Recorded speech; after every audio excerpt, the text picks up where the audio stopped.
Joining me now is Yrthya Dinzey-Flores. She's the Vice President of Corporate Social Responsibility, Philanthropy, and Diversity at WarnerMediav. Yrthya, it's really nice to have you here. Thank you so much for having me. So how was your panel this morning? And tell me some of the highlights. Yeah, it was really great. We actually talked a little bit about diversity and inclusion and sort of the future of work and what kind of measurable changes we need to put in practice in order to ensure we have a more inclusive workplace moving forward, especially in the face of sort of technology and the way that it's changing the workplace. So it was a great conversation. We I shared the stage with two other panelists, one from an organization called coworker.org and the head of inclusion at DTE Energy. Right.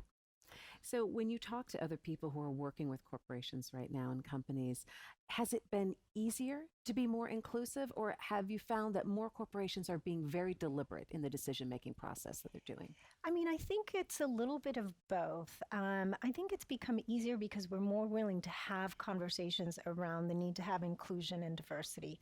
I think that it's become easier in the sense that we now know there's a lot of evidence pointing to why it's beneficial to have more diverse workers, more different types of workers, in terms of not just their racial and ethnic diversity, but also in terms of the way that they think and the way that they lead and the way that they practice their roles. At the same time, I think we've become more deliberate about understanding which actual practices and policies we need to implement in order to actually change the way in which we bring diversity into our organizations and ensure up those companies and the culture within those companies to retain and build a more inclusive workplace, right? I think probably 5 or 7 years ago, we were talking a lot about diversity and we understood inherently that there was value in that, but we didn't necessarily calibrate enough toward this idea of inclusion. And we're now moving that ball even further and talking about belonging, right? How do we ensure that everybody in the organization is able to contribute in a way that's authentic, that is meaningful, and that is considerate about the different abilities, skill sets, and talent that they have, and how that can move the organization forward. I think what's so interesting about the work that you do, though, is that you can't really measure that. These are very deliberate things that you have to do that also takes time when people feel comfortable in an organization, or to be able to measure the output or what they're able to give back to an organization.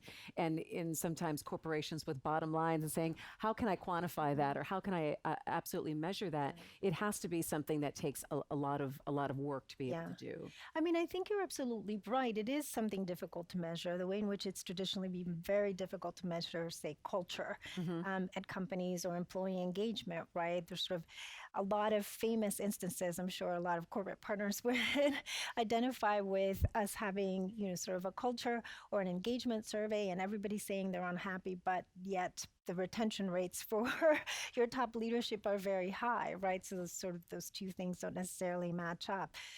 So while it is difficult, I do think that there's been increasingly a commitment to develop measures and to understand how do we ensure that there is success, right? How do we mark achievement, that we develop KPIs in order to understand whether we're progressing. And I think we're getting more sophisticated about that. Some of the technology and recent tools that are being developed are helping us to identify what structures we need to change and in what ways in order to do that, whether it's blind resume submissions or reviewing job descriptions to take out bias from certain words or job descriptions, or even just to evaluate hard skill sets versus soft skills that people might be more inclined to hire around than hard skills, right? So it is difficult, but there is a movement to try and measure a little bit more responsibly how we change for the better in terms of diversity and inclusion practices. So. And how does that trickle down to the workforce? I mean, you can instill a department like this in your company, right. But it's then putting it into practice and then being able to relate with your workforce that they see that this is a legitimate effort, that this isn't just a department label at the company. Well, I mean, I think that there are some best practices that have been sort of evident over the last 20 or so years. One is ensuring that you have the top of the leadership committed, right? Making sure your CEO is very vocal about their commitment to inclusion and diversity and belonging, that they participate in that fully. I think the second way is in making sure that you don't just say do training on things like unconscious bias, but that you also arm your workers, especially people managers, is what we like to call them in our industry, to actually be able to practice inclusive and diverse actions, right? How do you sort of go to your manager and say, this is the way in which you can include somebody who's teleconferencing from Hong Kong? Don't make that meeting for 10 o'clock in the morning. Consider having it at 10 o'clock at night once in a while so that they can participate during their morning time, right? Little things like that that are very practical actions that you can take to be more inclusive about your teams, and more difficult things like really looking at your job description and deciding, was it written for today or was it written for 15 years ago, right? When you first wrote this job description, I think is a second tactic. And then I think the third one is that we need to codify into what we mean by a good manager, this idea of inclusive and diverse practices, right? That we should also expect our people managers to be the kind of leaders that include all of their people in the success of their work, the team, and the company.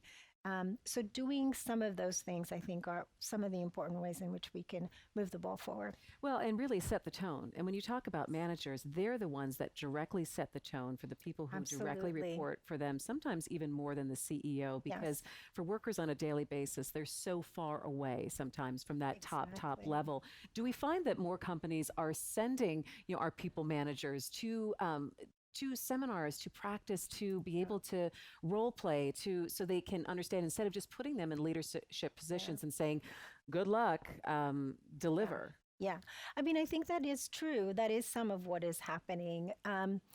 Training is one aspect of it. I think it's also arming people managers with sort of the space to be able to practice what the company is expecting of them, helping to clarify the expectations, because I think it's also sometimes very hard for people managers to choose between meeting deadlines and what they perceive to be other goals that may be sort of working against that demand to meet deadlines. So really arming them with the kind of culture and practices that will help them, be successful in this space of inclusion and diversity, right?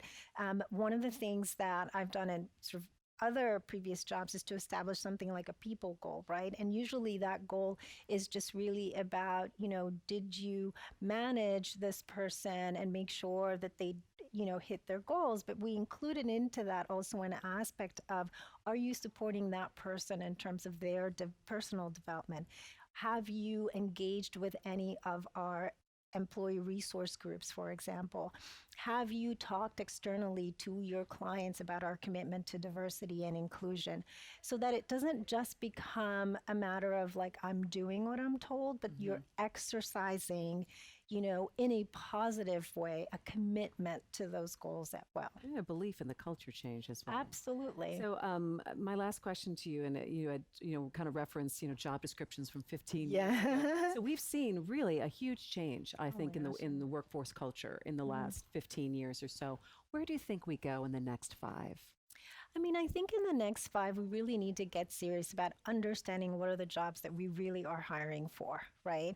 I mean, there's a famous statistic that most of the jobs that, the kids who are in school today haven't yet been created, right? So I think we need to get serious about the future of work, which is the topic of this conference, and how we define those jobs that are coming for the future of work, and designing workplaces for that future of work, rather than trying to sort of eke along this old machine, and not modernizing it with the right tools for the next phase of work and what workers need. So my hope is that we get a little bit more serious about understanding what it is we're trying to solve for, what workplace we're trying to design, and what jobs make sense for that workplace. Sounds good. Thank you so much for joining me. Thank you It was so really much. Great to meet you. Likewise.